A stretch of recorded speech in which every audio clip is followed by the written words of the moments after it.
سارے صحابہ مل کے آئے، کہنے لگے عمر فاروق سے کہنا ہے نبی پاک کے زمانے میں تو ظاہراً غربت تھی، ابو بکر کے دور میں بھی غربت تھی، اب تو بڑا محال ہے، عمر سے سفارش کرو کہ عمر نیا کرتا پہنا کرے۔ ملکوں کے سفیر آتے، عمر وہی پھٹی پرانی چادر اوڑھ کے اور وہی کئی جگہ پہ پیوند لگے سوٹ پہن کے سفیروں کے سامنے بیٹھ جاتا ہے۔ عمر کو مشورہ دو، طے ہو گئی بات۔ سب نے جب مشورہ دے لیا تو سارے کہنے لگے یہ بتاؤ شیر کی مونچھ کو ہاتھ کون لگائے گا؟ کہنا کس نے ہے؟ بندہ بھی تو ڈھونڈو نا۔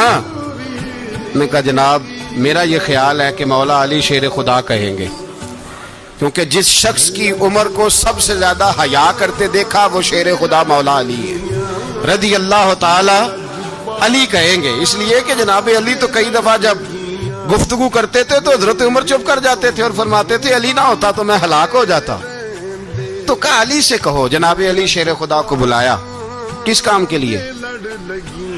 جی اللہ اکبر۔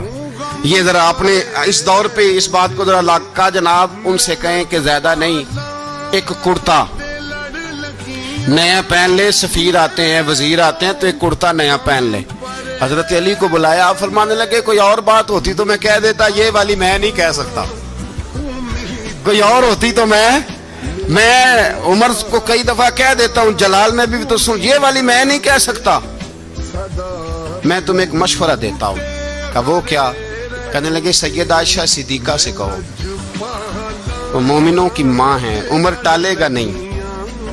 اماں جی سے جا کے کہا اماں جی نیا کرتا عمر سے کہیں پہن لیں، وزیر آتے ہیں بڑے بڑے لوگ تو چلو کوئی حرج نہیں۔ اماں جی نے کہا اچھا کوئی بات نہیں میں بلا لیتی ہوں۔ جناب عائشہ نے پیغام بھیجا، جب خادم نے کہا نا مصطفیٰ کے گھر سے پیغام آیا ہے تو 20 لوگ بیٹھے تھے، عمر کانپتے ہوئے اٹھے، کانپتے دوڑے۔ حضرت عائشہ پردے میں تھی تو فرماتی ہیں عمر اتحیات کی حالت میں بیٹھ گئے۔ کہا اماں جی دیر تو نہیں ہو گئی مجھے آنے میں؟ کہا نہیں ٹائم پہ آ گئے ہو، کس لیے بلایا تھا؟ کہا عمر دیکھو غربت کے معاملات اور ہوتے ہیں، جب اللہ آسانی دے تو کوئی چیز استعمال کرنا حرام نہیں ہوتی، اگر حرام ہے تو بتاؤ۔ کہا نہیں اماں جی حلال ہی ہے۔ تو فرمایا پھر اتنے سفیر آتے ہیں مشیر آتے ہیں، اب تو مال غنیمت بڑا آتا ہے، ڈھیر لگ جاتے ہیں مسجد میں، تو چل ایک نیا کرتا تم بھی پہن لیا کرو، اور آپ نیا کرتا پہنو گے تو دھاک بیٹھے گی غیروں پر۔ تو صحابہ کا مشورہ ہے کہ آپ نیا لباس پہنے۔ اماں جی کہتی ہے میں نے حکم دیا تو عمر چپ کر گئے، گردن جھک گئی۔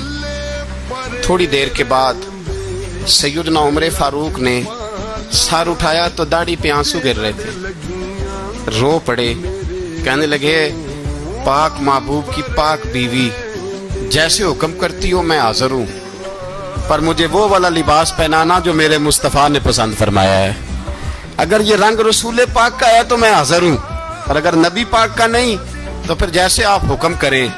جناب عائشہ کہتے ہیں عمر روئے تو میں زیادہ روئی، میرا پلو بھیگ گیا آنسوؤں سے۔ میں نے کہا عمر آپ جائیے۔ عمر یوں نکلے تو جو صحابہ کھڑے تھے وہ کونے میں تھے، سارے آ گئے۔ کہا اماں جی کیا بناؤ؟ فرمایا بھائی تم سب جو باتیں کہتے ہو وہ اپنی جگہ ٹھیک ہیں، پر عمر جو بات کرتا ہے وہ سب سے زیادہ ٹھیک ہے۔